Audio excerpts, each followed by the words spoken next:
15번째 오늘 말씀, 인생의 폭풍이 불어닥칠 때라는 제목으로 여러분들과 말씀을 나누겠습니다.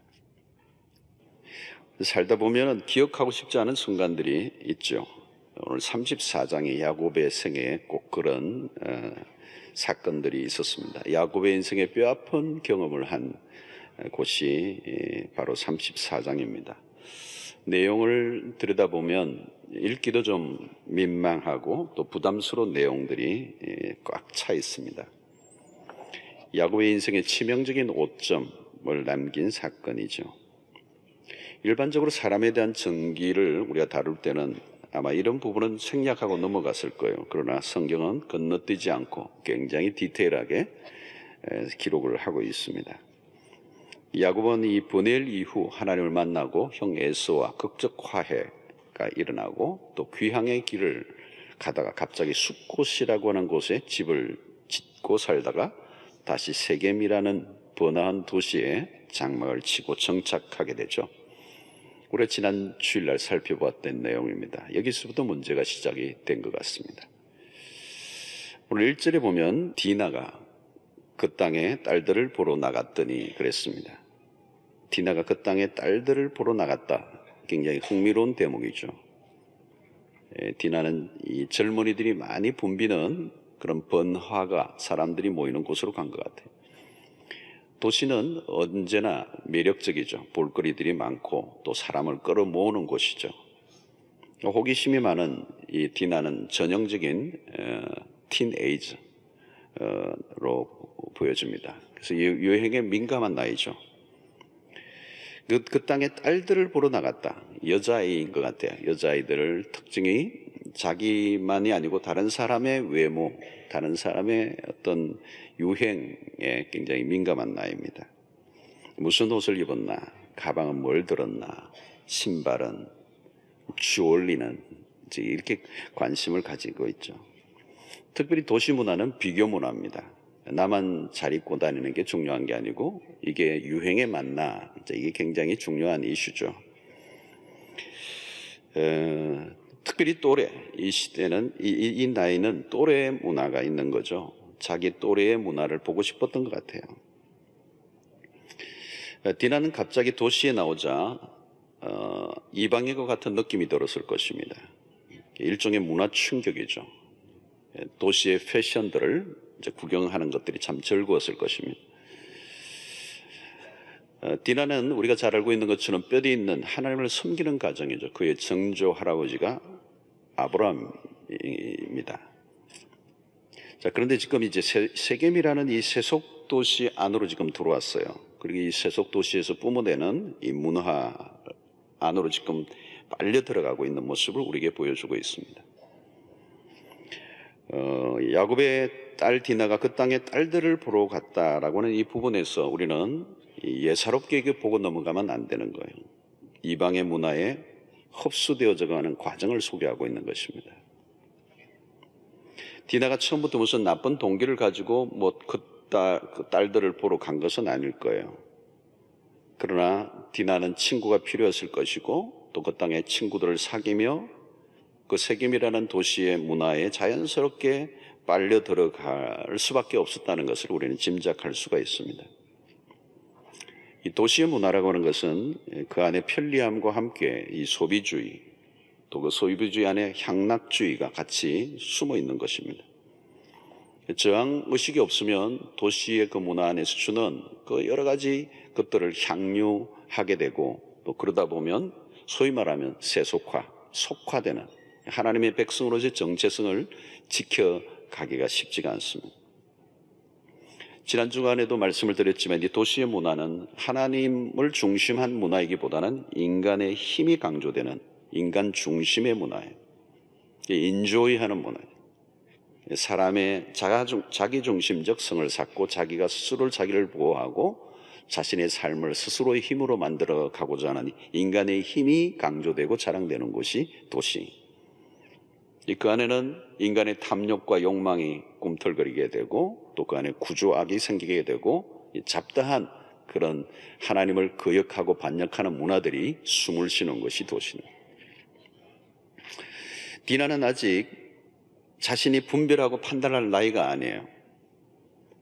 나이로 계산하면 14살이나 15살 정도의 이 나이입니다.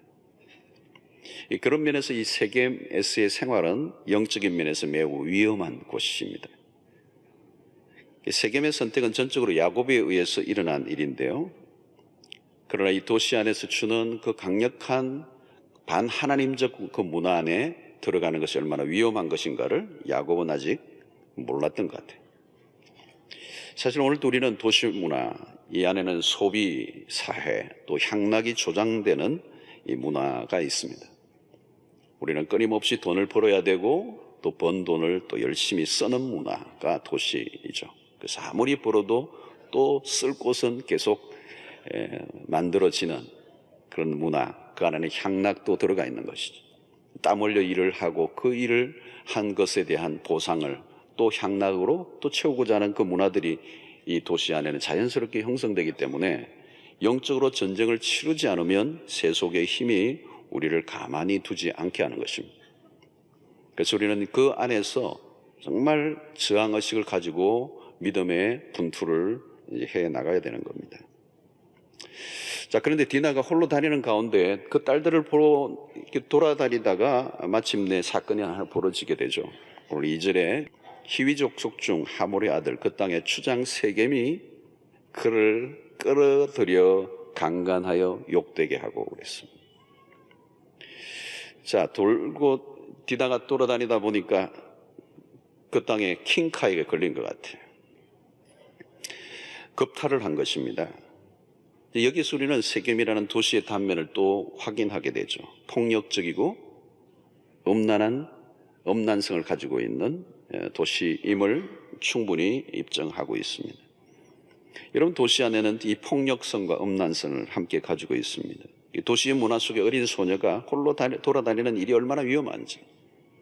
요즘 우리나라도 예외가 아니죠, 여러분. 요즘 늘 신문에 나는 것들이 계속 그런 거 아니냐. 성추행 뭐 이런 것들은 끊임없이 일어나는.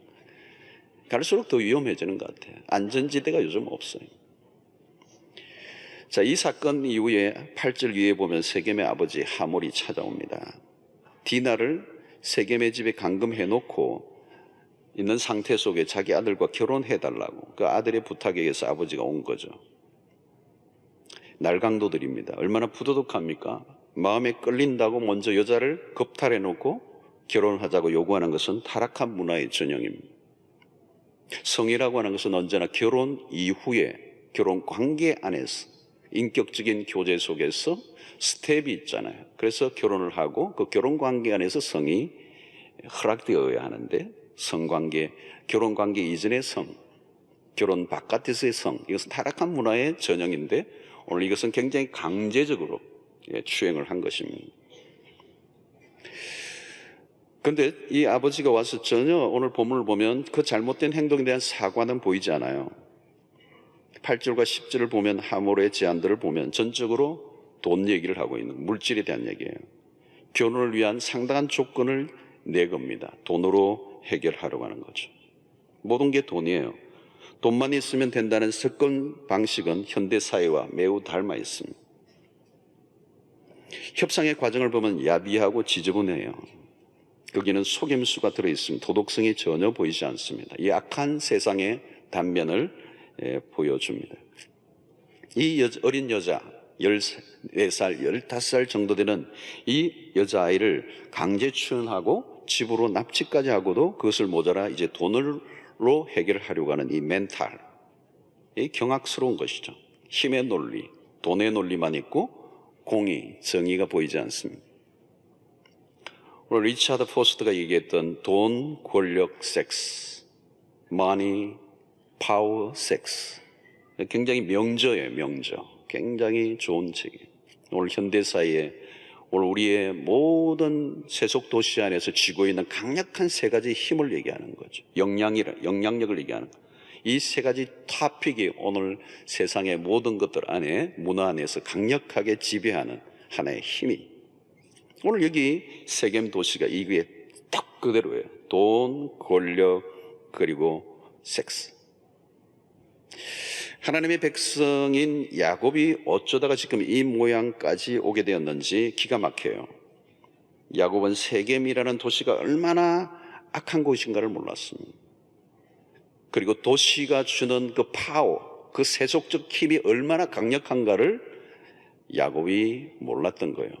그러니까 화려한 것만 보았습니다. 좋은 것만 보였던 거죠. 영적 분별력이 없었던 것입니다. 그곳에 우리의 영혼을 빼앗아갈 만한 숨겨진 유혹들이 얼마나 많은가를 알지 못한 것입니다. 여러분, 우리가 이 도시 안에서도 마찬가지입니다. 영적인 민감함, 영적인 촉수를 예민하게 하지 않으면 오늘 현대 사회가 주는 이 물질 중심의 눈에 보이는 문화, 이 향락의 문화, 이 세속의 문화 안에 나도 모르게 조용히 적응되고 흡수되고 타협하고 빠져들어가고 마는 거죠.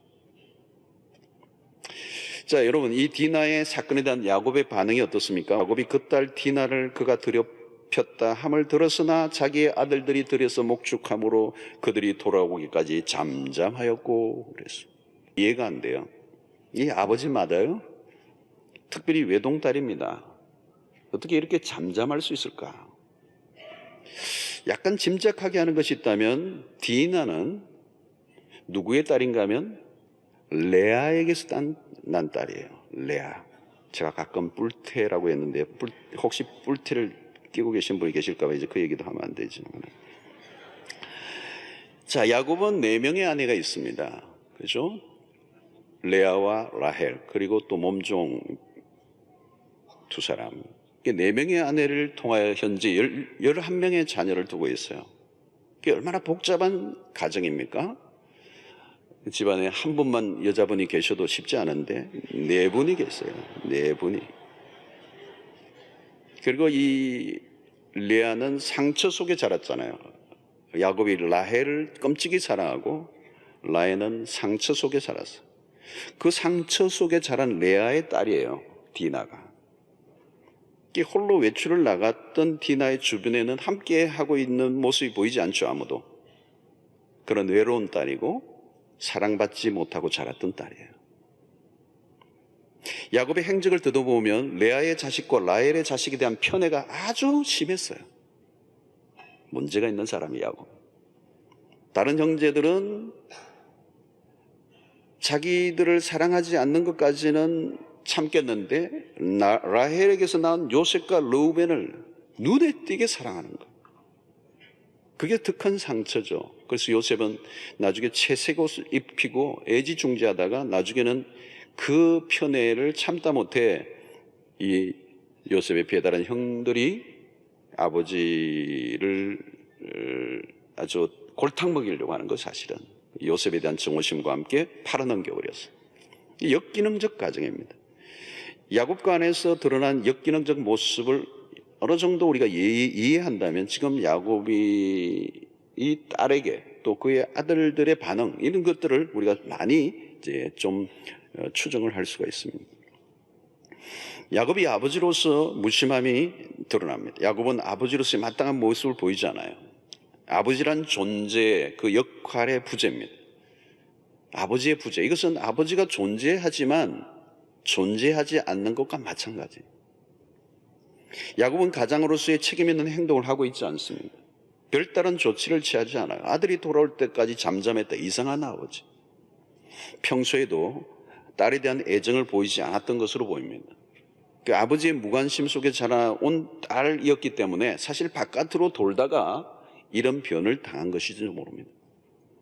야곱은 디나에게 일어난 사건에만 침묵한 게 아니에요. 나중에 분노한 시몬과 레이가 세겜성의 모든 남자들을 살육하는 일을 벌였을 때도 확실한 책망을 하지 않습니다. 오히려 자신의 안전만 생각하는 옹졸한 모습을 보이는 거죠.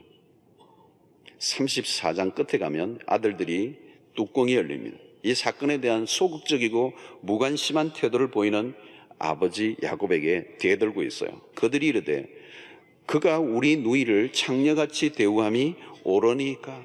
화가 나는 얘기예요 지금. 그래서 가정 안에서 마땅한 리더십을 발휘하지 않고 있는 이 일들이 어쩌면 오늘 이 가정의 이 어려운 사건을 만들어낸 요인 제공이 되었을 것입니다. 그는 딸이 당한 일에만 무관심한 게 아니에요. 그의 태도는 딸에 대한 것만이 아니라 영적으로도 문제가 있습니다.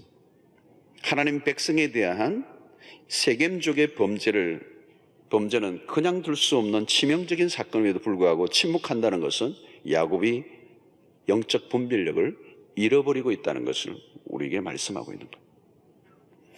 그에 반해서 야곱의 아들들의 반응은 어떻습니까? 거의 광기 어린 행동을 벌립니다. 디나의 4명의 오빠가 있는데 르우벤, 시므온, 레이 그리고 유다가 있어요. 그 중에 시므온과 레이가 행동 대장이 됩니다. 이 시므온과 레이가 누굽니까? 디나의 같은 배에서 낳은 친오빠들이에요. 이들은 세겜성을 쑥대밭으로 만들어버리죠. 세겜의 남자들을 살육하고 모든 재물을 빼앗고 그들의 자녀와 아내들을 사로잡아 약탈극을 벌입니다.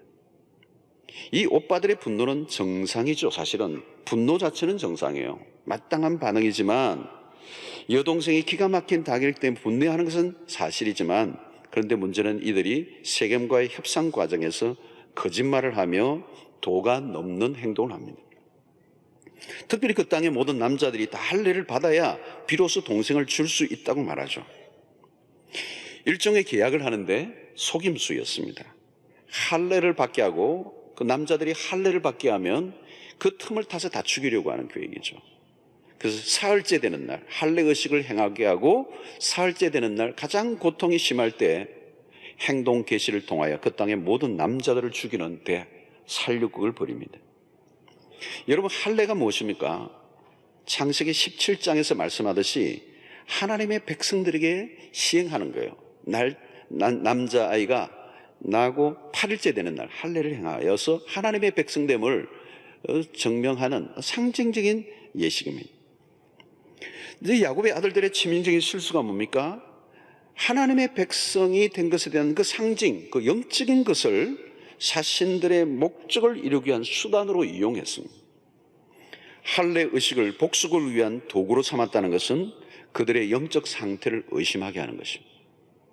억울한 일을 당하면 분노하게 됩니다. 그러나 하나님의 백성들은 선을 가지고 있어야 돼요. 아들들은 분노를 쏟아내는데 광기예요. 거의 분노 조절이 안 되고 죽이고 약탈하고 사람들을 인질로 삼는 폭력의 신이 임한 것 같아요. 힘으로 디나를 겁탈한 세겜이나 힘으로 그 땅의 남자들 죽인 야곱의 아들들이나 다를 바가 없어요. 오늘 여기에서 이들에게서 하나님의 백성의 모습을 전혀 찾아볼 수가 없습니다. 시몬과 레이는 분노를 주체하지 못해요. 분노해야 하지만 너무 악하게 행동을 했어요. 나중에 야곱이 죽기 직전에 유언하는 중에 시몬과 레이에 대해서 예언을 합니다. 창세기 49장 5절로 7절에 보면 시몬과 레이는 형제요, 그들의 칼은 폭력의 도구로다. 내 호나 그들의 모의에 상관하지 말지어다. 내 영광아 그들의 집회에 참여하지 말지어다. 그들이 그들의 분노대로 사람을 죽이고 그들의 혈기대로 소의 발목 힘줄을 끊었음이로다. 그 노여움이 혹독하니 저주를 받을 것이요 분기가 맹렬하니 저주를 받을 것이라. 내가 그들을 야곱 중에서 나누며 이스라엘 중에서 흩으리로다. 세월이 한참 지난 후에도 야곱은 이 세겜에서의 안타까운 사건을 잊지 못해요. 그리고 그 아들들에게 예언적 기도를 하는 가운데 저주가 섞여 있어. 폭력에 대한 그 아들의 그 도 넘은 그 분노에 대해서 이 아버지가 기도를 하고 있는 거예요. 여러분, 이들의 분노는 세겜 족속을 향한 것이지만 이 분노의 모습 속에서 우리는 하나님과 연관되어 있다는 걸 알 수가 있습니다. 그들이 심판의 칼을 휘두르는 동안에 하나님을 거역하고 있다는 것을 몰랐어요. 하나님의 심판의 칼을 그들이 대신 쥐고 심판하고자 했던 것이죠. 그런데 그들이 자신들의 감정을 추스리지 못하고 분이 넘쳐 도에 넘은 살인극을 벌임으로 아버지의 기도 속에 저주를 받는 모습을 우리는 보게 됩니다. 우리는 이 속에서 디나 사건에 대한 야곱과 그 아들들의 행동을 통해서 확인하게 되는 것은 무엇인가 하면 하나님을 아는 백성으로서 세겜 사람들보다 나은 것이 전혀 없다는 거예요. 이건 뭘 얘기합니까? 이미 세상을 많이 닮아 있다는 것입니다. 디나도 이미 그 땅의 딸들을 보러 나가며 돌아다니는 이 환경 속에 이미 그 세상에 물이 들어 있어요. 그리고 오늘 이 야곱의 아들들이 세겜의 사람들을 살육하는 이 환경 속에서 그들은 이미 충분히 세상에 닮아 있는 모습을 보게 됩니다. 본문을 보면 야곱의 아들들이나 세겜 사람들은 서로 유리한 게임을 벌이기 위해서 이 디나를 두고 아주 혈안이 되어 있어요. 야곱의 아들이 조금 더 나아 보이지 않고 한 수 더 떠요. 안 믿는 이 세겜의 사람들보다. 야곱의 아들들의 거짓된 모습들을 어디에서 본 듯해요? 아버지 야곱을 닮아 있는 거예요. 속이며 살아온 야곱과 같이 아들들 역시 세겜과의 협상에서 기가 막히게 속입니다. 아버지의 부정적인 영향력이 얼마나 뿌리 깊이 내려져 있는가를 보게 됩니다. 야곱은 세겜에서 뼈아픈 실패를 경험하죠. 야곱은 못 볼 것을 보았습니다. 자녀들에게도 못 볼 것을 보여준 거죠. 버넬에서 하나님을 만나고 경험한 야곱으로서는 최악의 수치로운 경험을 하게 되었습니다. 그는 영적으로 한참 뒷걸음질을 친 거예요. 가정적으로나 개인적으로도 후퇴였습니다. 이미 세겜에서 약 10년의 세월을 사는 동안에 그 땅에 충분히 동화되어서 세속의 물이 들대로 들어 있었습니다. 가정과 자녀들을 위한 세겜성의 정착, 사실 가정을 위하여, 자녀들을 위하여 아마 이 세겜에 정착했을 것입니다. 그러나 이것이 그의 인생의 최악의 선택이 되고 말았습니다. 야곱의 최대의 실수였습니다. 세겜 안에 사는 동안에 하나님의 백성의 정체성이라는 것은 벌써 사라지고 말았어. 딸 디나나 아들이나 그들은 이미 세상에 완전히 속한 자가 된 것입니다. 영적 후퇴는 결국 타락이에요. 그리고 그 타락은 그 삶을 혼란 속에 빠지게 만드는 것입니다. 야곱의 인생에 몰아닥친 이 폭풍은 사실 이미 충분히 예견된 것입니다. 세겜에 정착하는 그 순간부터 이 폭풍은 예견된 것이고 마침내 그 딸을 안타까운 사건을 경험하게 만들고 그리고 그 도시를 피비린내로 만드는 그런 불상사를 만들어낸 것입니다. 자, 오늘 우리는 이 34장에서 대충 그냥 건너뛰어서는 안 돼요. 그냥 지나치고 싶은 내용이지만 그냥 지나가면 안 되는 거예요. 34장과 같은 폭풍이 오늘 현대 도시, 마치 세겜과 같은 이런 도시에 살고 있는 오늘 우리에게도 누구에게나 몰아닥칠 수 있는 가능성이 있기 때문입니다. 우리는 오늘 장과 같은 안타까운, 없었으면 좋았을 것 같은 사건이 일어났다는 것에 긴 한숨이 새어나옵니다. 우리의 삶의 여정에서도 안타깝게도 이런 일들이 얼마든지 벌어질 수가 있습니다. 34장은 전체적으로 어두운 톤으로 짙게 내리누르고 있어요. 슬픈 가족사예요. 갑자기 불어닥친 지옥 같은 일이 왜 일어났을까? 우리는 여기에서 매우 중요한 레슨을 받아야 됩니다. 근본적인 원인은 지난 주일 살펴봤던 것처럼 33장 후반부에서 전조를 찾아볼 수 있습니다. 지난 주일 우리는 살펴본 바에 있어요. 야곱이 머물지 말아야 할 곳에 머물고자 한 것이 불상자였어요. 세겜은 정착해야 하는 곳이 아니라 경유지라는 거예요. 경유해야 할 곳을 정착지로 바꾼 것이 화근이었습니다.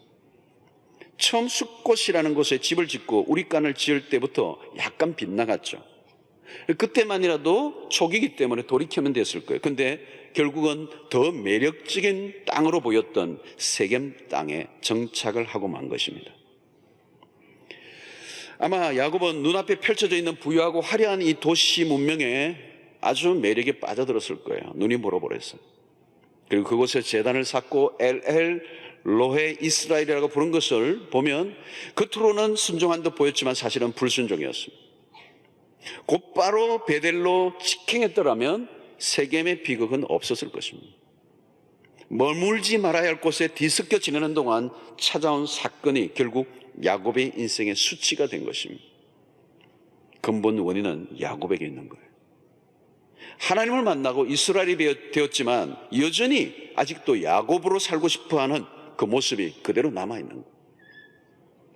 야곱은 하나님과의 약속을 한 베델보다 당장 현실에 만족을 주는 그 세겜을 원했던 것이죠. 그는 더 좋은 곳이 기다리고 있는데도 불구하고 당장 눈앞에 좋은 곳을 선택한 것입니다. 우리는 여기서 몇 가지 교훈을 마음에 새겨야 합니다. 신자는 여러분, 우리가 살 곳을 우리가 선택하면 안 돼요. 우리는 당장 보기에 좋은 것을 선택하려고 합니다. 직장을 옮기거나 주거지를 옮기거나 우리는 분명한 영적 이유를 물어야 해요. 왜 옮겨야 하는지, 내가 머물러 있다면 왜 내가 여기 머물러 있어야 하는지에 대한 선택을 분명히 하나님께 묻고 결정을 해야 되는 거예요. 그렇지 않고 단순히 자기중심적이고 육신적인 인간적인 이슈를 쫓다가는 낭패를 당하기가 쉬워요. 대표적인 예가 아브라함의 조카 롯입니다. 당장 눈에 보이는 곳을 쫓아갔던 롯이죠. 여러분, 좋은 곳을 쫓아가면 늘 기름진 곳은 또 있죠. 계속 가죠. 계속 가다 보면 결국은 그것이 인생의 덫이 되는 거예요. 내 눈에 보기에 좋은 곳을 계속 쫓아가면 그게 우리의 인생의 덫이 된다는 거예요. 주님이 원하시는 곳입니까? 주님을 섬기기에 최상의 곳은 어디인지, 이런 근본적인 질문 없이 육신적 생각으로 눈에 좋은 곳을 쫓아가다가는 바로 이 세겜, 때로는 롯이 쫓았던 소돔과 고모라의 정착이 결국은 자기 인생의 전체를 실패로 몰아넣는 비극을 맞게 되는 것입니다. 무엇보다도 우리는 외국인과 나그네 같이 살아야 합니다. 이 사람들은 다 믿음을 따라 죽었으며 약속을 받지 못하였으되 그것들을 멀리서 보고 환영하며 또 땅에서는 외국인과 나그네임을 증언하였으니 그랬어요. 여러분, 아브라함은 늘 외국인처럼 살았다는 거예요. 늘 나그네처럼 살았다는 거예요. 정착하지 않았다는 거예요. 여러분, 우리가 극단적 종말론자들처럼 세상과 완전히 격리되어진 등을 지고 살 수는 없어요. 그렇게 살아서도 안 되고 그렇게 세상의 부적응자가 되려는 말이 아니에요. 우리는 세상을 거부할 수 없습니다. 돈을 벌고 생활인으로 열심히 살아야 되죠. 문제는 우리가 마치 세상이 전부인 것처럼 바라보며 살면 안 된다는 거예요.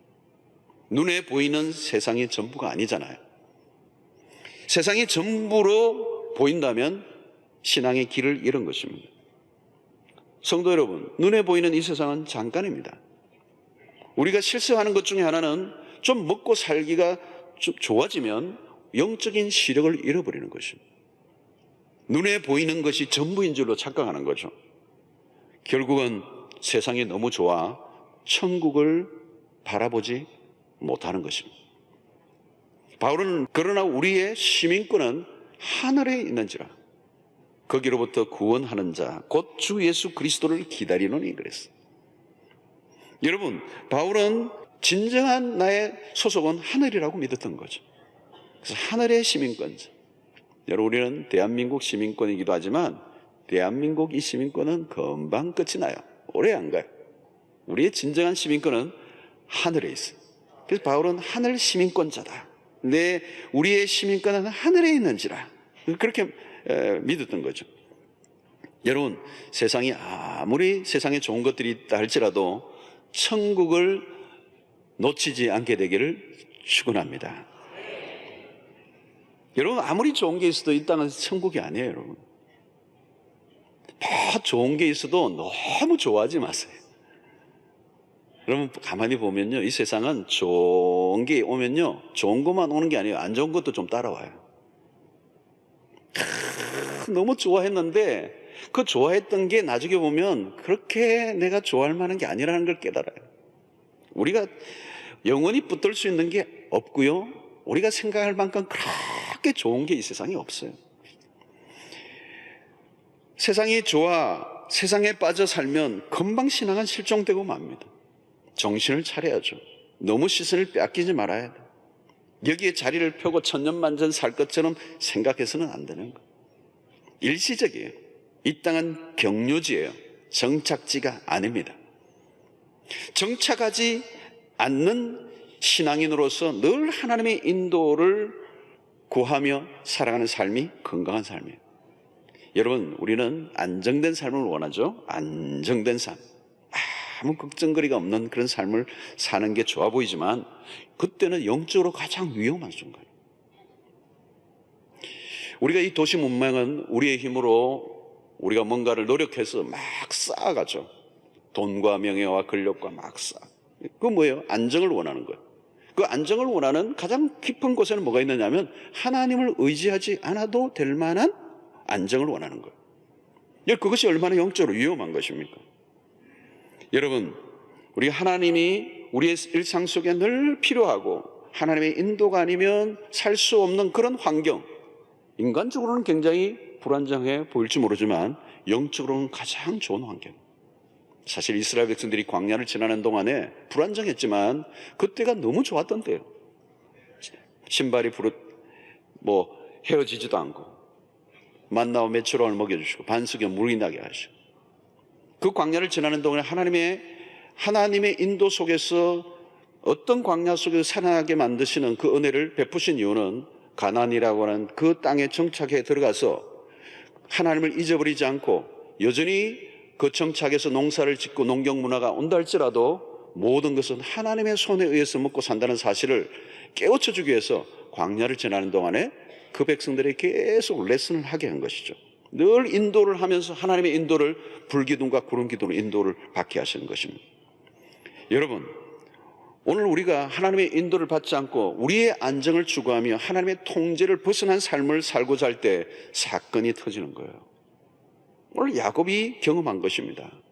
세겜안으로 외삼촌 라반의 집에서 모아왔던, 그리고 하나님의 축복 속에 그 주어졌던 그 그 많은 가축과 그 부유함을 가지고 이제 도시의 문화 안에 들어가서 정착해서 안정된 삶을 살고자 했던 그 야곱에게 그것이 덫이 되었다는 것을 그가 몰랐던 거죠. 여러분, 정착한 삶은 하나님이 필요 없는 곳이에요. 그곳에서는 자신의 쌓은 것만 관심을 기울이게 되죠. 그것이 영적인 탈선입니다. 우리는 늘 옮겨다니며 살아가는 사람이죠. 영적인 의미에서. 영적인 의미의 정착이 아니에요. 정착하는 순간 세상의 거대한 문화, 눈에 보이는 것들을 쫓는 문화, 풍요의 문화에 속화되는 것이죠. 그러므로 여러분, 우리의 마음은 언제나 하늘에 소망을 두어야 될 줄로 믿습니다. 믿음이 필요한 이유가 뭘까요? 화려하고 매력적이지만 그것이 전부가 아니고 그 너머에 있는 세계를 보아야 되는 거죠. 비욘드, 그 너머에 있는 세계를 보게 만드는 게 바로 믿음인 것입니다. 오늘 33장 안에서 우리는 이 야곱이 경험한 그 실패 속에서 참담함을 그가 맞게 되었는데 우리는 그 속에서도 우리는 하나님의 은혜를 발견할 수가 있습니다. 하나님은 야곱의 삶을 흔들어 놓으셨어요. 갑자기 일어난 이 폭풍이 막 몰아닥쳤어요. 그 속에서 여러분 34장을 가만히 보면 하나님이 전혀 개입되지 않은 야곱이 폭풍 가운데 휘몰아쳐 있는 그 모습을 보게 됩니다. 그 속에서 하나님은 개입하지 않으셨어요. 어려운 일을 당할 때 때로는 하나님이 우리를 직접 도우시기도 하지만 우리를 도우시는 것도 은혜지만 도우시지 않는 것도 은혜예요. 여러분, 하나님의 은혜는 다양하게 우리에게 다가옵니다. 왜 도우시지 않는 것도 은혜입니까? 야곱에게 세겜에서 폭풍이 몰아닥치지 않았다면 그는 세겜에서 계속 안주하며 살았을 것입니다. 그것은 무엇을 말해줍니까? 하나님의 언약의 땅을 포기한다는 의미예요. 하나님의 축복은 베델에서 주어지는 것입니다. 그것은 야곱만이 아니라 그의 자자손손에 대한 하나님의 약속이 베델이 있어요. 반드시 베델로 가야 돼요. 그것이 하나님이 야곱에게 주신 약속일 뿐만 아니라 야곱이 하나님에게 하신 약속이 바로 베델이었습니다. 하나님은 당신의 백성들에게 더 나은 삶을 위해 종종 현재의 삶을 흔들어 놓으실 때가 있습니다. 폭풍 속에서도 지금 하나님은 잠잠히 계시죠. 이유는 야곱이 스스로 돌이키기를 원하시기 때문입니다. 여러분, 인생을 사는 동안에 예기치 않는 폭풍이 몰아닥칠 때 우리는 우리의 삶을 점검해 보아야 합니다. 왜 이런 일이 일어났을까? 원인은 무엇일까? 여러분, 우연히 폭풍이 일어나는 일이 없습니다. 예기치 않은 일들이 일어났을 때 우리는 하나님의 음성을 들어야 합니다. 특히 고난 속에서는 하나님의 음성이 뚜렷하게 들리게 되어 있습니다. 폭풍이 일 때 우리는 폭풍만 바라보기 쉬운데 그때가 바로 우리로 하여금 나침반을 보게 하시는 순간입니다. 잃어버린 방향을 다시 되찾게 하시는 거죠. 어디에서 길을 잃어버렸는지를 보여주시는 것입니다. 중요한 것은 우리의 삶 속에서 우리가 다루기 힘든 일이 일어났을 때 하나님이 침묵하셨어요. 34장에서 침묵하셨어요. 그러나 하나님이 침묵하신다고 떠나신 게 아니에요. 침묵하셨음에도 불구하고 여전히 은혜의 손길은 야곱과 함께 하고 있었습니다. 그래서 우리의 삶 속에 여러분 무슨 일을 당하거나 그 속에서 하나님의 절대적인 은혜의 손길은 있는 것이죠. 마침내 하나님은 야곱에게 다가오십니다. 하나님이 야곱에게 이르시되 일어나 베델로 올라가서 거기 거주하며 내가 내 형 에스의 낯을 피하여 도망하던 때에 내게 나타났던 하나님께 거기서 제단을 쌓아라 하신지라. 하나님은 야곱을 내버려 두지 않으세요. 지금껏 야곱을 인도하셨습니다. 야곱은 세겜을 고집하는 순간 그의 인생에 폭풍이 몰아닥쳤어요. 값비싼 대가를 지불하고야 그는 마침내 깨닫게 되는 것입니다. 그래서 그 폭풍의 한가운데서 마침내 하나님이 찾아오셔서 그에게 말씀하시는 거죠. 야곱에게 일어나 베델로 올라가라. 여러분, 하나님은 우리의 고집을 꺾고야 마십니다. 우리의 고집이 강할수록 지불해야 하는 대가는 더 커지죠. 그리고 우리가 고집을 피운다고 하나님이 당신의 고집을 꺾으시지 않아요. 하나님은 우리보다 고집이 훨씬 더 세신 분이세요. 우리는 7, 80년 고집을 피우지만 하나님은 영원히 피우시는 분이세요. 우리를 포기하지 않으세요. 우리를 돌이키게 하고야 마시는 하나님이세요. 그것이 은혜예요. 그것이 은혜. 때로는 그 은혜가 우리에게 가혹하게 느껴질 수가 있습니다. 아무 말씀도 안 하시고 이 폭풍의 한가운데에 맞닥뜨리게 하시는 하나님. 그럼에도 은혜로우신 하나님, 다시 우리로 하여금 길을 찾도록 다가오시는 하나님이세요. 그래서 하나님이 이 야곱에게 일어나 베델로 가라, 다시 나침반을 정확하게 보여주시면서 그가 가야 할 방향을 다시 알려주시는 것입니다. 여러분, 문제는 시련을 겪기 전에는 이 음성이 잘 안 들리는 거예요. 하나님은 계속 그의 삶을 인도하시기를 원하셨는데 이 야곱이 고집을 피우고 자신의 길을 걸어가고 자신의 눈에 좋은 곳을 향하여 걸어갔기 때문에 폭풍이 몰아친 것입니다. 폭풍은 그냥 몰아닥치는 게 아니죠. 요나서에 쓰이는 것처럼 이 폭풍이 어디에서 일어났는지 그 연고가 있다는 것입니다. 사랑하는 성도 여러분, 오늘 우리는 이 야곱의 이 행로에서 일어난 이 34장의 안타까운 사건을 통해서 오늘 우리의 자신의 모습을 한번 곰곰이 살펴볼 필요가 있습니다. 혹시 여러분들은 지금 머무는 곳이 어디입니까? 혹시 내가 고집을 피우며 내가 버티고 있지는 않습니까? 내가 원하는 것이 아니라 하나님이 원하시는 곳이어야 합니다. 하나님의 음성을 우리는 계속 들어야 합니다. 오늘 우리는 이 세속의 도시의 한가운데서 살고 있습니다. 자칫하면 길을 잃고 맙니다. 우리의 눈에 현실에 좋은 대로 우리가 쫓아가고 우리를 향한 영원한 본향, 천국을 지향하지 않으면 우리도 모르게 이 세상의 향락과 이 세상이 주는 매력적인 유혹 앞에 무릎을 꿇고 천국을 놓칠 수가 있는 것입니다. 오늘 우리는 끊임없이 하나님께서 우리에게 다가오셔서 말씀하시는 그 음성에 귀를 기울여야 하는 것입니다. 일어나 베델로 올라가라. 이 하나님의 분명한 음성이 오늘 저와 여러분들에게 들려지게 되기를 축원합니다. 이 세상이 전부가 아닙니다. 우리는 자칫하면 이 세상이 전부인 것처럼 우리의 눈을 빼앗겨버리면 어느 순간 디나처럼, 그리고 그 아들들처럼, 아니 야곱처럼 세속화되어 버리는 것이죠. 오늘 우리는 한국교회는 이 세상의 문화 안에 깊숙하게 세속화되어져 있는 시대 속에 우리가 살고 있습니다. 세상의 문화가 너무도 강력하게 범람하여 우리 교회 안에, 우리의 의식 속에, 우리의 문화 속에 침범해 왔습니다. 길을 잃어버린 사람들이 많습니다. 오늘 이 말씀을 통하여 우리 안에 있는 세상의 물때를 걷어내고 이 세상이 주는 그 달콤함을 우리가 유혹에 넘어가지 아니하고 하나님 우리에게 보여주시는 영원한 본향, 천국을 향한 믿음의 순례길에서 실패하지 않는 하나님의 백성들이 되시기를 주의 이름으로 축원합니다. 오늘은 시편 20편 말씀을 살펴보겠습니다. 20편은 전쟁 이전의 시, 전쟁을 치르기 직전의 시입니다. 21장은 전쟁 이후의 시라고 볼 수가 있습니다. 오늘 시는 전쟁에 나가기 전에 왕을 위한 기도 또 노래라고 할 수 있습니다. 승리를 기원하는 중보기도라고 할 수 있습니다. 고대 사회는 전쟁이 많았죠. 전쟁이 많이 일어났습니다.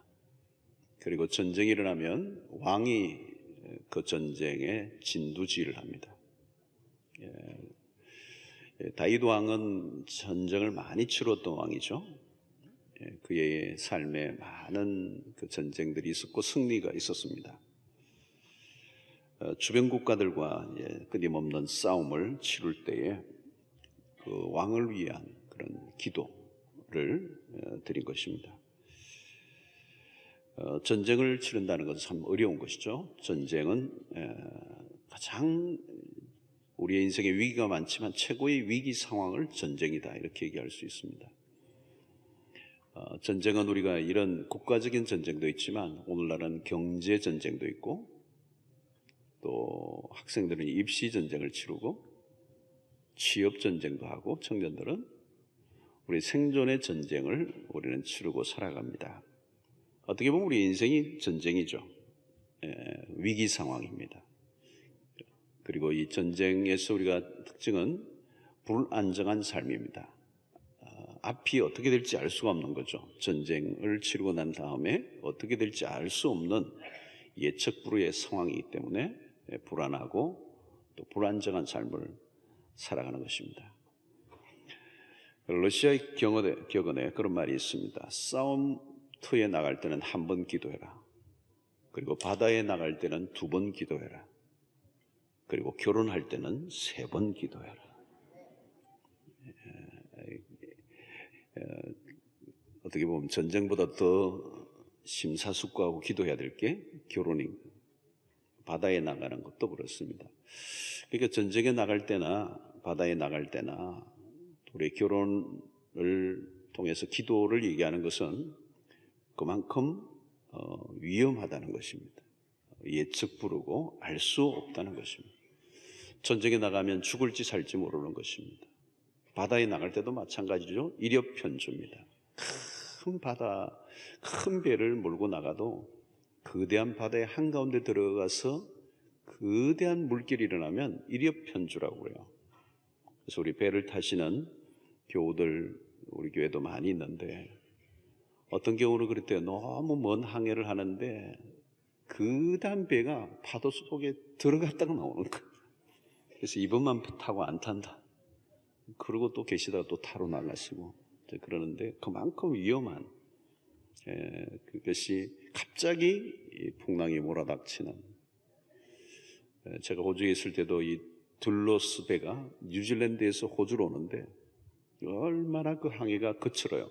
뉴질랜드에서 호주로 오는 그쪽이 해안이 굉장히 그 바다가 거친데 이 배가 꽤 큰 배잖아요. 근데 오는 길에 거대한 파도를 만난 거예요. 그 파도를 만나니까 죽는지 사는지 모두가 그냥 온 속에 있는 걸 다 꺼지거든요. 3일 동안 아무도 식당에 오는 사람이 없어요. 다 쓰러진 거예요. 다 쓰러진 거예요. 예, 우리의 인생에 이 결혼이라는 것도 항로가 굉장히 위험한 것이죠. 돌발 상황이 많이 일어나고요. 무슨 일이 우리의 삶 속에 일어날지 알 수 없는 그런 인생을 걸어가는 것입니다. 자, 그래서 전쟁을 치르기 직전에는 마치 폭풍전야와 같아. 폭풍이 전야. 우리나라는 이제 아직 그런 것은 많이 없습니다만 이 동남아 지역, 또 호주도 마찬가지입니다. 호주에도 마찬가지인데 스톰이라는 게 있습니다. 스톰. 갑자기 일어나는 거예요. 미국에도 그런 게 있죠. 토네이도 같은 것들이 있는. 어디서 갑자기 일어나는데 바람이 형성이 되어서 갑자기 몰아닥치는 거예요. 하늘이 어두워지고 바람이 몰아치면서 비를 동반하는데요. 무서워요, 무서워. 어떤 데는 우박까지 동원하는데, 우박이 이런 주먹만한 우박이 떨어져요. 제가 한번 갔을 때도 그 우박이 떨어졌는데 바깥에 주차해놓은 채들을 다 들고 뺀는 거죠. 예, 그러니까 어마어마한 보험료를 지급하게 되었는데요. 갑자기 그런 일이 일어나는 겁니다. 우박이 내리고 비바람이 몰아치고 그냥 거대한 나무들을 쓰러뜨려 버리는 것입니다. 자, 여러분, 이 전쟁이 그런 것입니다. 전쟁은 그런 것 이상이죠. 그야말로 무슨 일이 일어날지 아무도 모르는, 전쟁은 두려운 것입니다. 전쟁 영화를 보신 분들은 느낍니다만은 참혹하다는 거죠. 보고 난 다음에 참혹하다. 전쟁은 다시 일어나서는 안 된다. 그런 생각을 합니다.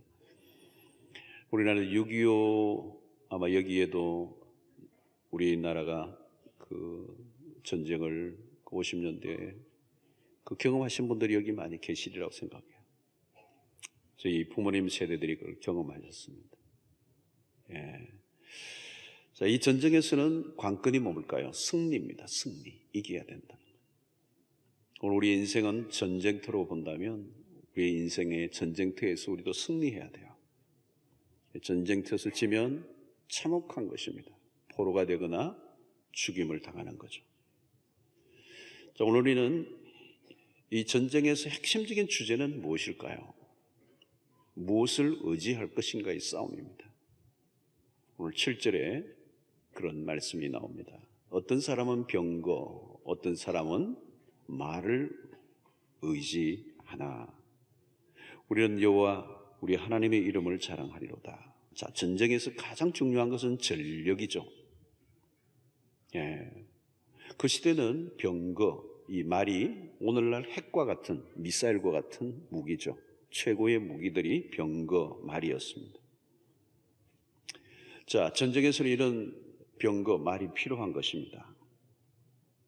자, 오늘 이 본문 속에서 우리는 그냥 무조건 하나님을 믿으면 된다가 아니고 전쟁에서 준비할 것은 준비해야 되죠. 예, 전쟁을 위해서 군사적인 준비와 대책이 필요합니다. 전략이 필요하고 전술이 있어야 되고 무기가 있어야 합니다. 자, 그러나 더 중요한 것은 우리가 그렇게 준비했음에도 불구하고 그것을 의지하면 과연 무기와 전술과 전략만 있으면 전쟁에 이길 것인가라고 하는 것입니다.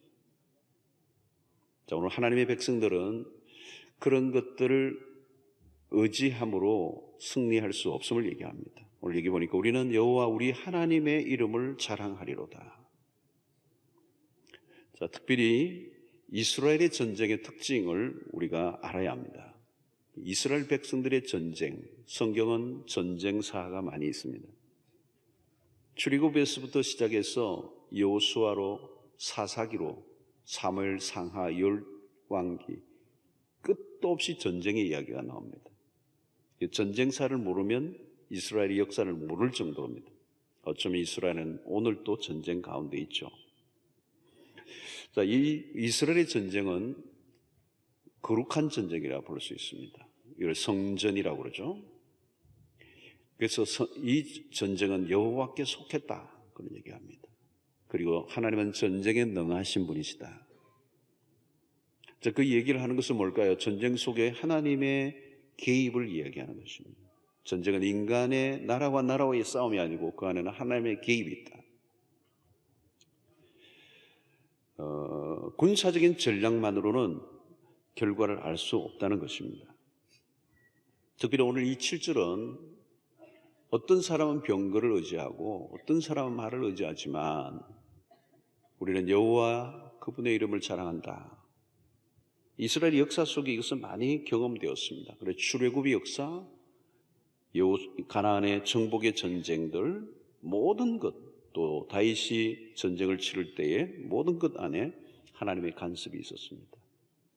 특별히 이스라엘 백성이 여호와를 의지하면 주변의 나라들이 힘을 잃어요.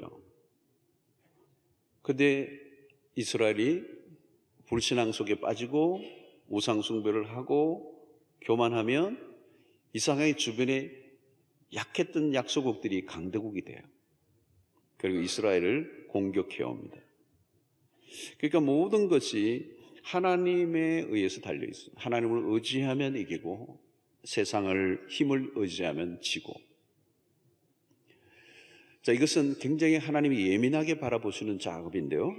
다윗이 무리하게 인구 조사를 한 적이 있습니다.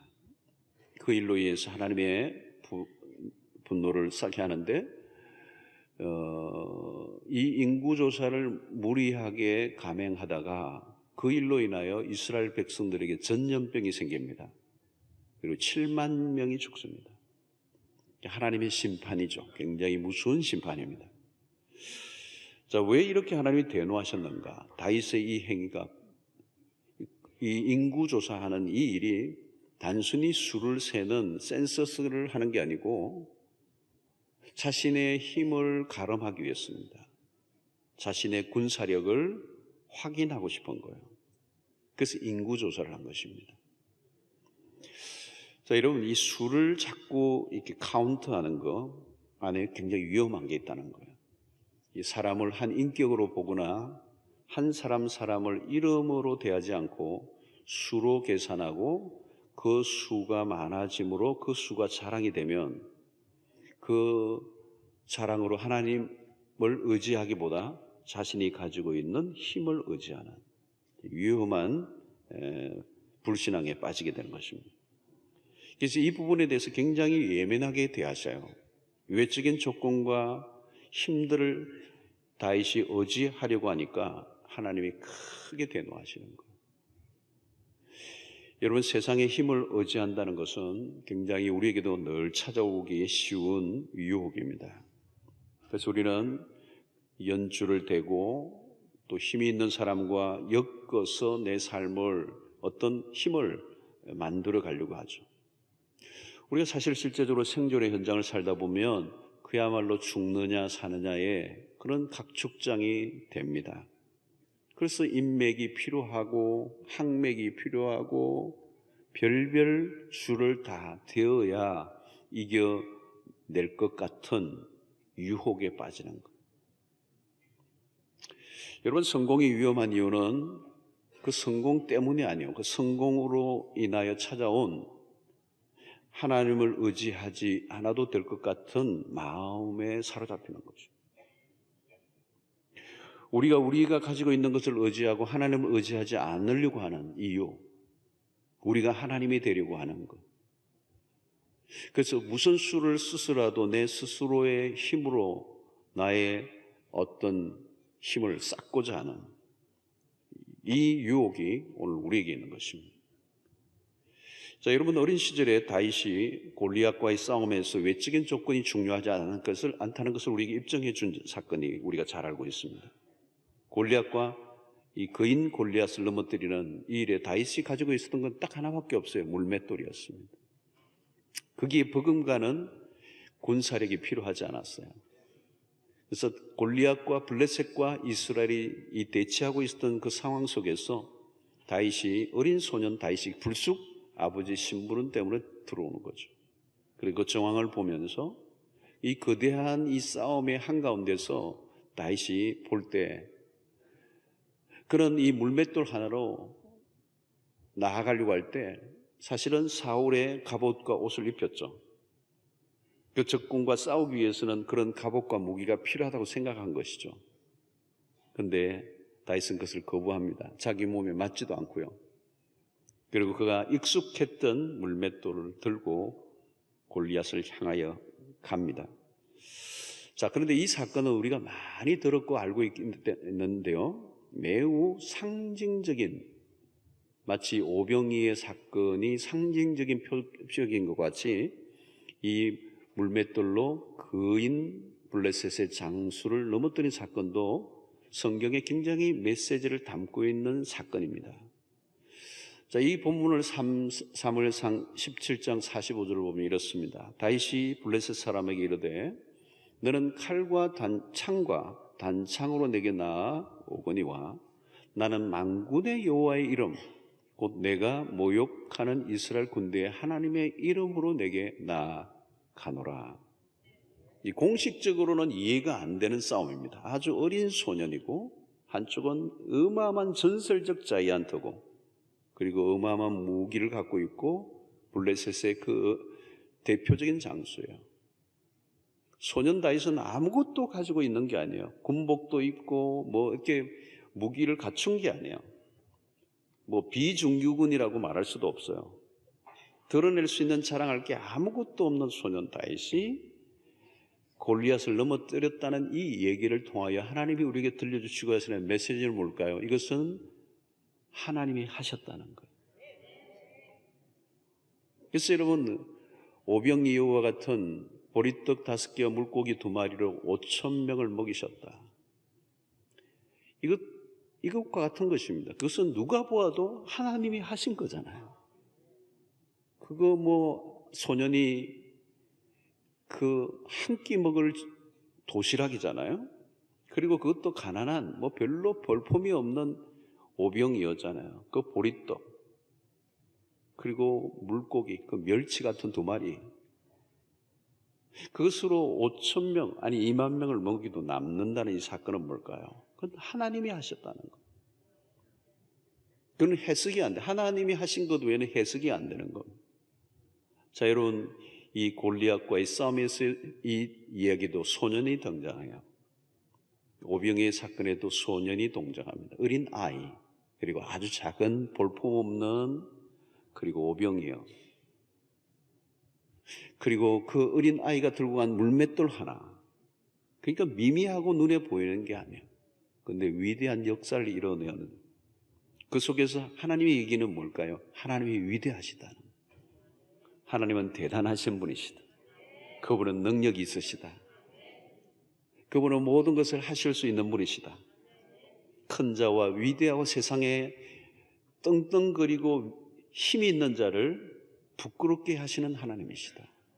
그것을 보여주는 일이죠. 그러니까 이것은 힘의 작용에 의해서 우리의 전쟁에 이런 결판이 나지 않는다는 것. 자, 우리는 세상의 힘을 의지하고자 하는 유혹을 늘 받습니다. 왜? 눈에 보이니까. 눈에 보이니까 그 힘을 의지하는 거예요. 힘을 숭배하는 문화 속에 살아요. 그 사람들은 힘을 가지려고 그래요. 더 많은 힘을. 그래서 오늘 여러분 우리는 이 세상에 가면 모두의 최대의 관심과 이슈는 뭘까요? 누가 강자인가? 누가 가장 센가? 누가 가장 많이 가졌는가? 그런 힘의 원리에 우리는 지배를 받고 있고 또 그 힘이 있는 사람이 있으면 그 앞에 위축을 당하고 주눅을 당하고 또 내가 좀 더 힘을 가지면 그 힘의 위세를 떨죠. 그러나 여러분, 우리는 그 힘의 유혹을 받을 필요가 없어요. 인류 역사는 힘이 없어 망하지 않았어요. 힘이 넘쳐 망했어요. 철학자 몽테스키우가 지은 로마의 성공, 로마 제국의 실패라는 책이 있습니다.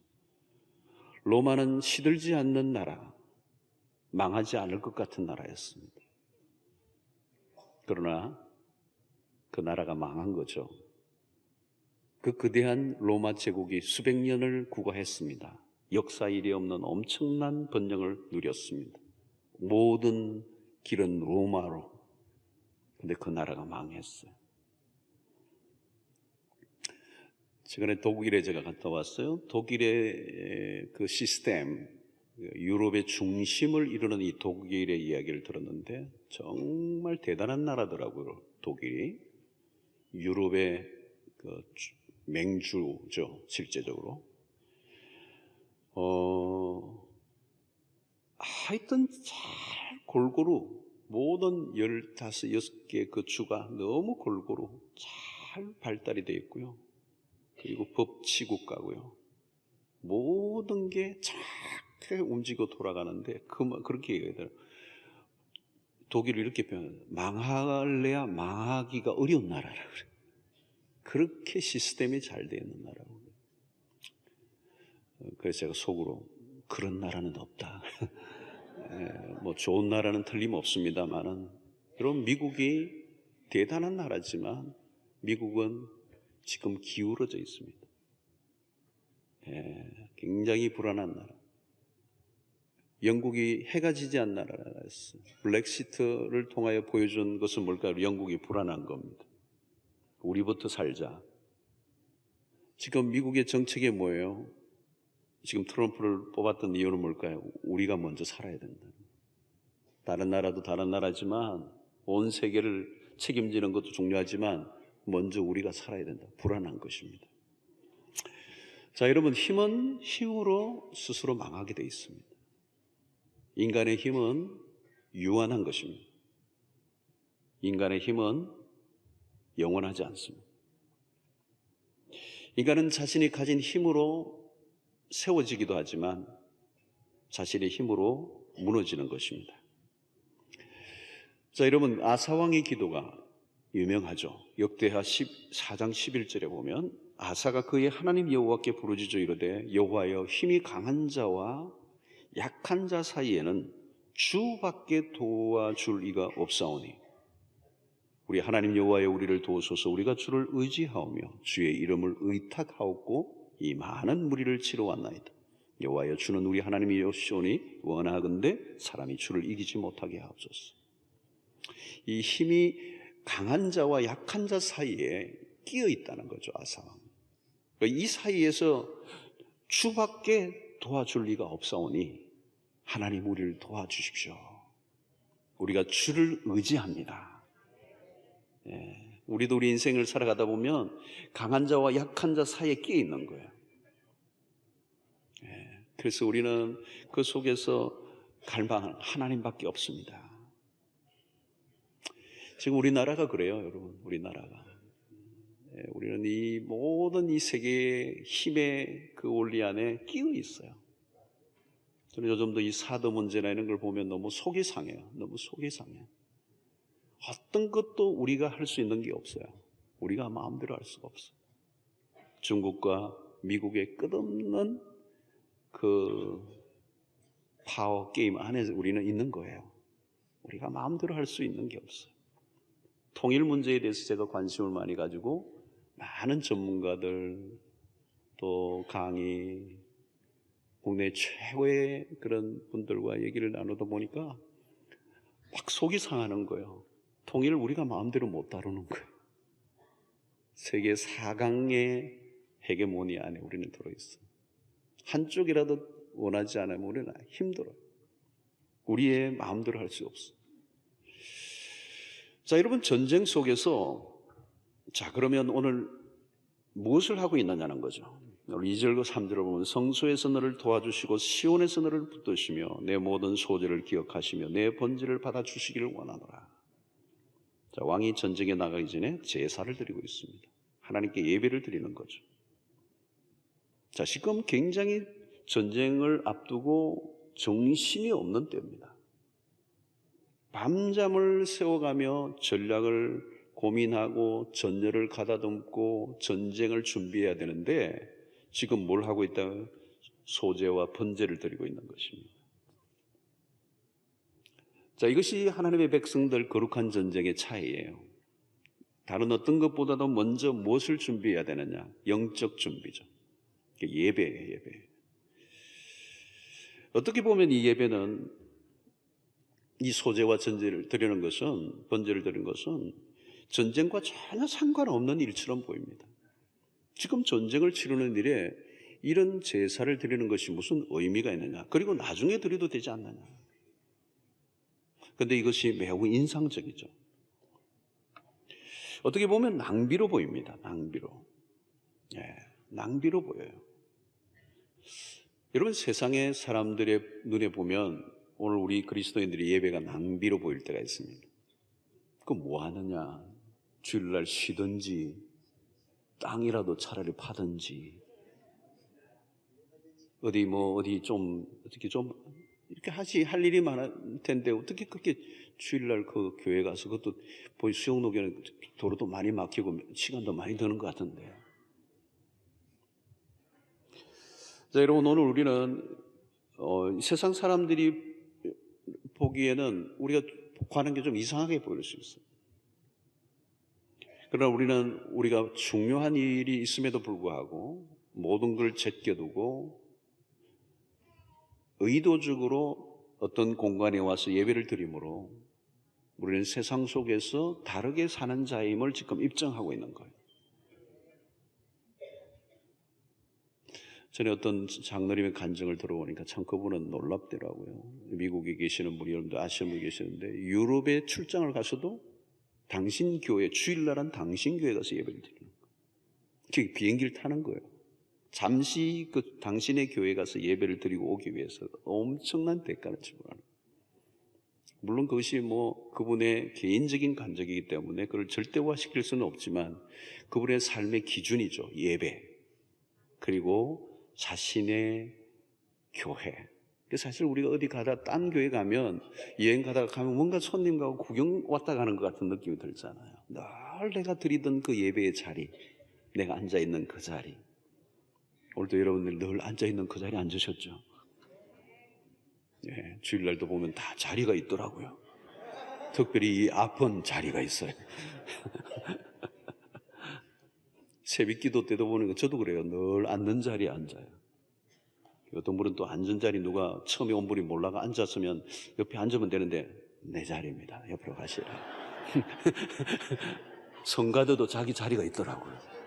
예, 자기 자리가 있어가지고 옆에 누가 앉으면 안 되더라고요.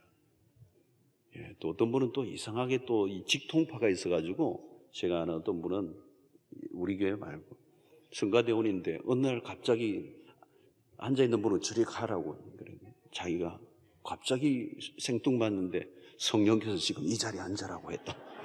성령파가 계시다고 이상하게 그래가지고 자기 자리를 마음대로 옮겨 다니는 사람. 오른손으로 밥 먹다가 갑자기 왼손으로 바꿔. 왜 그러냐? 성령이 지금 말씀하셨다고. 자, 여러분, 오늘 예배가 뭘까요? 왜 지금 전쟁을 앞두고 그 중요한 시점에 예배를 드리고 있습니까? 제사를 드리고 있습니까? 이 예배는 하나님이 하나님 되심에 빠져드는 시간입니다. 하나님이 누구이신지 아는 자들이 예배 드리는 거죠. 그러니까 이 예배를 드리는 동안에 우리의 시선을 오직 하나님께 집중하는 겁니다.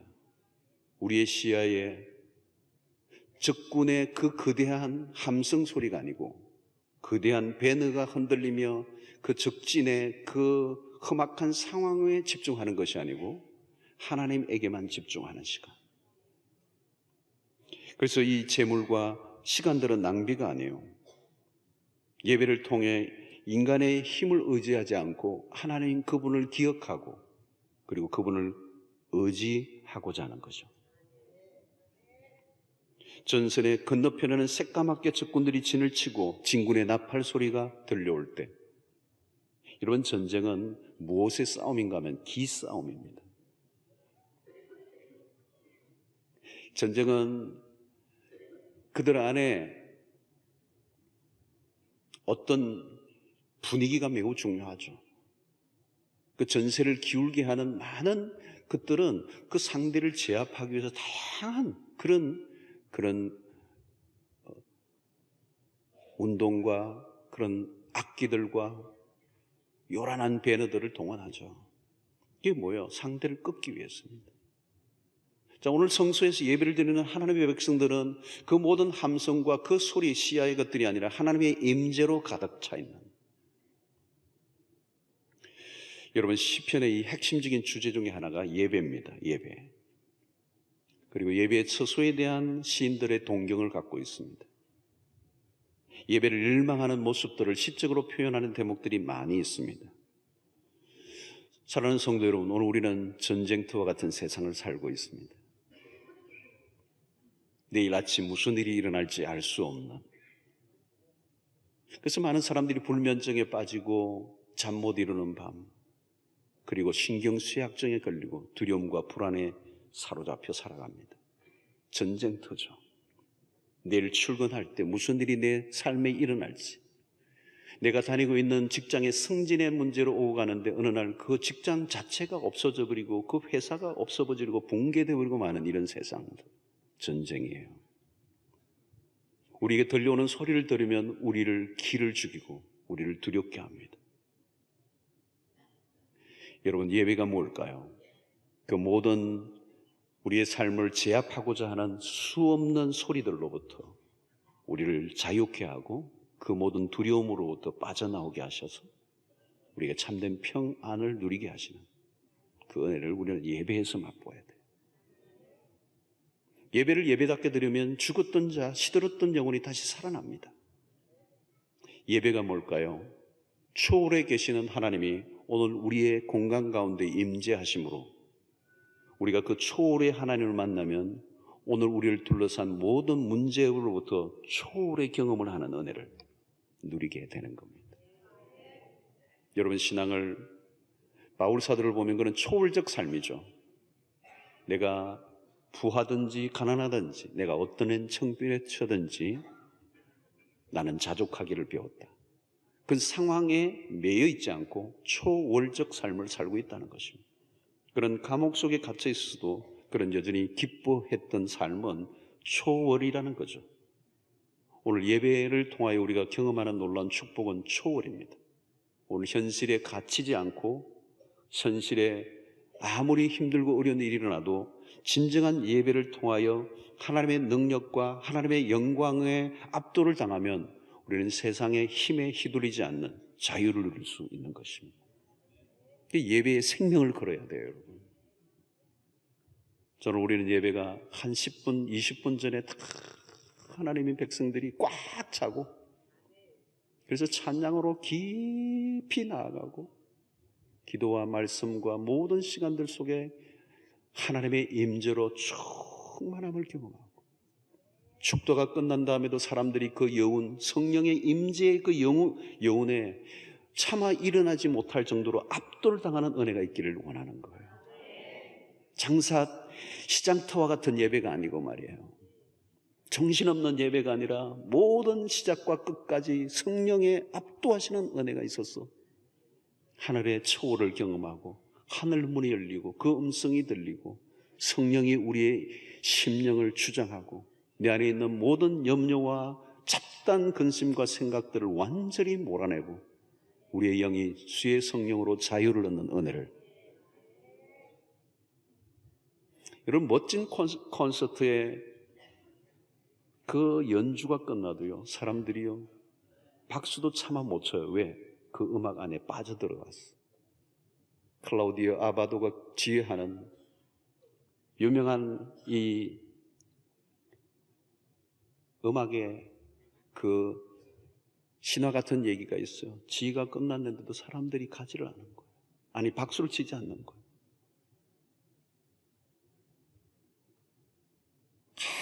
한참 있다가 박수를 치는 거예요. 콘서트 안에, 그 음악 안에 다 청중이 빨려 들어온 거예요.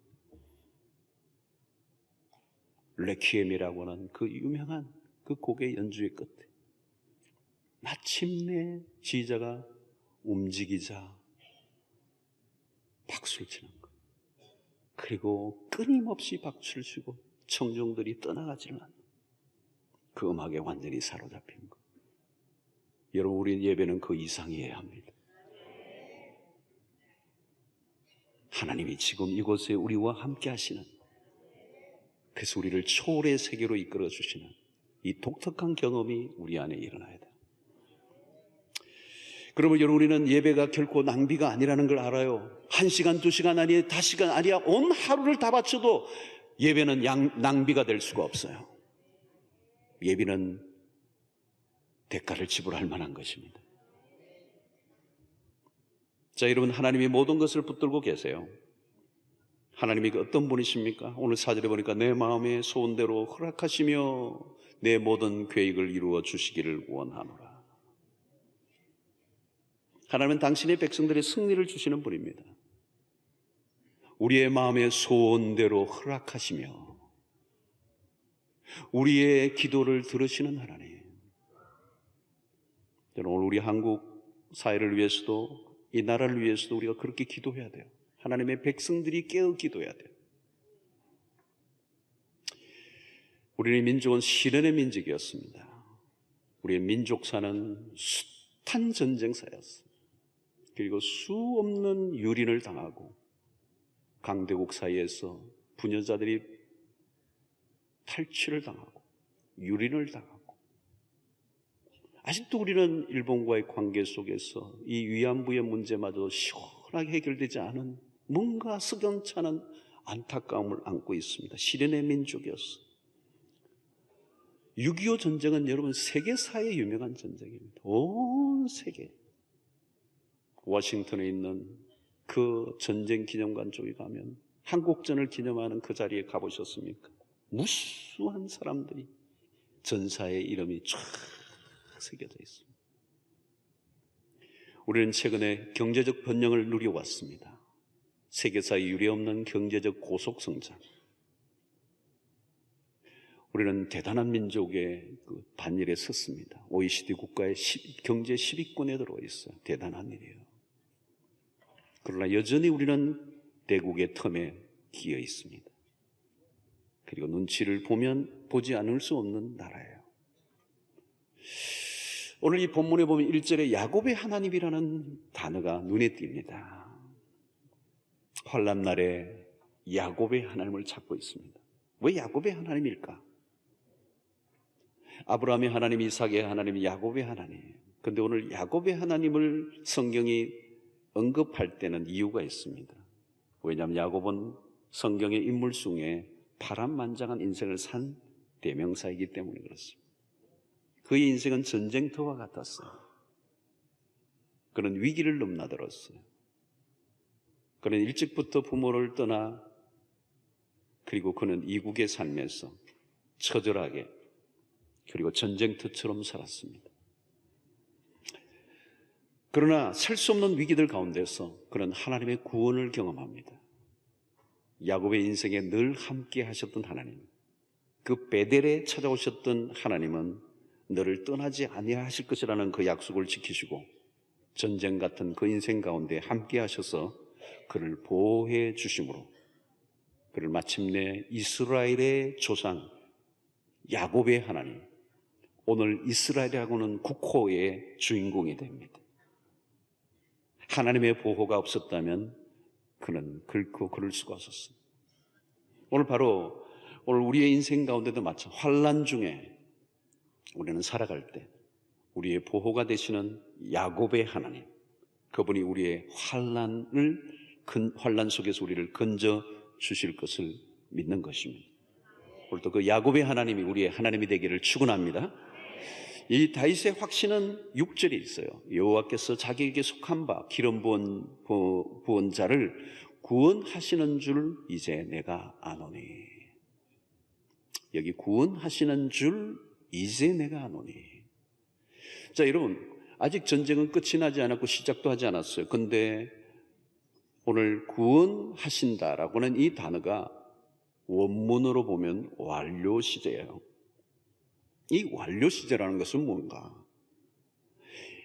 아직 이루어지지 않았지만 이루어진 것과 같은 상태, 미래가 이미 이루어진 것처럼 여기는 것입니다. 확신하는 것입니다. 이 전쟁을 치르기 전에 이미 승리를 확신하고 있습니다. 그 이유가 뭘까요? 승리는 우리의 싸움에 의해서 되는 것이 아니라 하나님에 의해 달려있고, 그 승리를 주시는 하나님을 믿기 때문에 이미 전쟁을 시작하지 않았지만 이루어진 것과 같이 확신하고 있는 것입니다. 여러분, 하나님의 메인 잡이 뭔지 아십니까? 그분은 우리에게 구원을 베푸시는 분입니다. 여호수아스가 우리에게 승리를 주시는, 건져내시는 하나님. 여수와 지저스 다 같은 말이에요. 구원자. 성경에 하나님의 핵심적인 행동이 뭐냐? 그는 구원하시는 하나님이시다. 그분의 행동이 뭐냐? 구원이다. 건져내시는 하나님, 살려내시는 하나님. 이게 성경이 말씀하려고 하는 전반적인 얘기예요. 성경의 창세기부터 요한계시록까지 핵심적인 메시지가 뭘까요? 그는 구원이시다는 거예요. 그분은 우리를 구원하시는 분이십니다. 하나님이 우리를 환난 가운데서 구원해 내시는 하나님. 그런데 오늘 여기서 완료 시제를 쓰면서 이미 이루어진 것과 같이 이루어진 것으로 확신하고 있는 성도 여러분, 이제 예수를 믿고 하나님의 자녀가 된 백성들이라면 이제 내가 살아보면 어떤 일이 일어날지가 아니에요. 이미 우리에게는 승리가 주어져 있습니다. 왜? 승리의 하나님을 믿기 때문에. 그분은 우리의 인생에 궁극적 승리를 주실 것을 믿습니다. 이것이 로마서 8장 28절의 메시지예요. 합력하여 선을 이룰 것입니다. 우리의 삶의 어떤 사건도 하나님이 승리의 재료로 삼으셔서 우리를 궁극적으로 승리 있게 하신다는 거예요. 할렐루야. 전쟁은 이미 끝났습니다. 승리는 우리의 것입니다. 자, 5절에서 구원과 승리를 확신하며 기도하고 있죠. 우리가 너의 승리로 말미암아 개가를 부르며 우리 하나님의 이름으로 우리의 깃발을 세우리니 여호와께서 내 모든 기도를 이루어 주시기를 원하노라. 누가 기도합니까? 하나님을 아는 사람이 기도해요. 하나님이 누구인가를 알면 알수록 기도는 강렬해집니다. 왜 기도하지 않을까요? 대답은 간단합니다. 하나님이 누구인지 모르기 때문에요. 하나님을 알면 기도하고 싶어져요. 기도하고 싶어져요. 다윗은 기도의 사람입니다. 골리앗과의 싸움에서도 그는 조약돌을, 물맷돌을 그 시냇가에서 주울 때 무릎을 꿇는 행위 속에서 그는 이미 기도를 아는 사람입니다. 그런 전쟁의 와중에서 기도를 배웠습니다. 치열한 전쟁, 아슬아슬한 생사가 오가는 그 가운데서 그는 기도를 배웠어요. 책상에서 이론으로 배운 기도가 아닙니다. 이론으로 배운 기도는 허약합니다. 오늘도 여러분, 남달리 삶이 힘들고 어렵게 아슬아슬한 위기를 넘나들면서 그것 때문에 기도 외에는 다른 길이 없었던 순간, 기도할 수밖에는 아무것도 할 수 없는 위급하고 위기의 삶을 넘나들었던, 그래서 기도를 배울 수밖에 없었던 분들은 축복받은 분들이에요. 어쩌면 밋밋한 아무 일도 일어나지 않은, 그래서 기도를 배울 수 없었던, 그게 축복이라고 말하기는 어려운 것입니다. 지난 금요 철야를 참고해 주시길 바랍니다. 여러분, 기도를 배울 수 있는 최상의 현장은 고난의 순간이요, 위기의 순간입니다. 하나님이 누구이신지를 알게 되는 거죠. 자, 오늘 본문에서 가장 많이 나오는 것 중에 하나는 하나님의 이름이라는 거죠. 1절과 5절과 7절에 나옵니다. 시편은 하나님의 이름에 주목합니다. 지난 주간에는 하나님의 얼굴, 시편의 굉장히 중요한 주제 중에 하나님의 얼굴이에요. 근데 오늘 하나님의 이름도 역시 중요해요. 시편에서 여호와는 나의 반석이시요, 나의 요새시요, 피난처시요, 방패시요, 성루시요, 이런 그 많은 은유들이 나오는데 이 은유는 하나님을 지목하는 것입니다. 피할 때 반석에 그 요새 피했던 그 반석들이 많았는데 거기에서 자기의 몸을 보호했던 것처럼 하나님이 나의 보호자이시다. 근데 그 나의 반석이시다. 그래서 그런 이름들 안에는 다윗의 자신의 생애의 삶과 경험이 어우러져 있는 것입니다. 이 끝도 없이 그 하나님의 그 경험들을 은유적 표현으로 이름들을 이렇게 언급한 것입니다. 그러면서 오늘 7절 하반절에 우리는 여호와 우리 하나님의 이름을 자랑하리로다. 자, 여기서 전쟁에 승리할 이유가 여기에 있습니다. 자, 이스라엘의 승리는 단순히 이스라엘의 국가적 번영이 목표가 아니에요. 그 승리를 통하여 하나님의 이름을 높여드리는 것입니다. 이게 거룩한 전쟁이에요. 오늘도 여러분, 우리가 생존의 현장, 삶의 세상의 현장 속에서 우리가 살아가는, 그리고 치열한 삶의 현장에서 그렇게 부단하게 살아가고 또 승리해야 할 이유가 뭘까요? 우리의 삶이, 우리의 자존심이 짓밟히는 게 문제가 아니에요. 우리가 죽고 사는 게 문제가 아니에요. 우리의 그 전장에서 우리가 승리해야 될 이유는 우리가 믿는 하나님이 여호와이심을 드러내야 하기 때문에. 그래서 하나님은 당신의 이름 때문에 우리를 지키시고 우리를 인도하시고 우리에게 승리를 주시는 하나님이십니다. 자, 여러분들 오늘 살아가는 삶의 현장 속에서 하나님의 이름을 그렇게 붙들고 계십니까? 나는 내가 살아가는 이 삶의 이유는 그분의 이름을 높이는 것이다.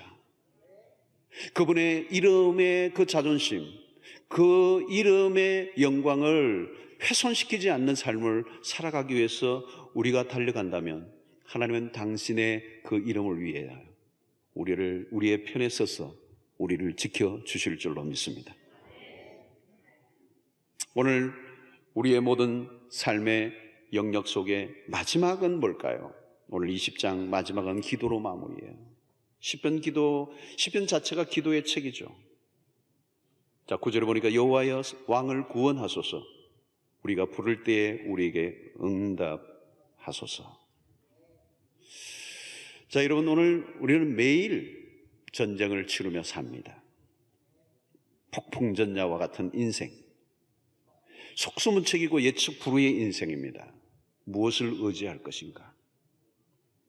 우리가 가진 힘으로 이 싸움터에서 이길 자신이 있는가?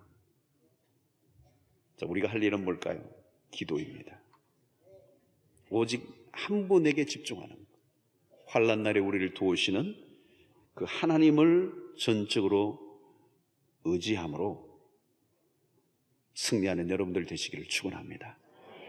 특별히 오늘은 예배가 우리의 삶의 최우선이어야 돼요.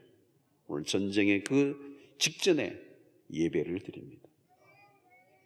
왜냐하면 이 예배를 통하여 하나님에게 주목함으로 이 상황에 휩싸이지 않고 휘둘리지 않고 힘의 논리에 빠지지 않고 내가 가진 것을 의지하지 않고 그 하나님만을 의지하겠다는 분명한 태도를 예배에서 결정하셔야 돼요. 그리고 기도를 배우시는 것입니다. 그러면 전쟁에 능하신 하나님이 우리의 인생을 승리케 해주실 줄로 믿습니다.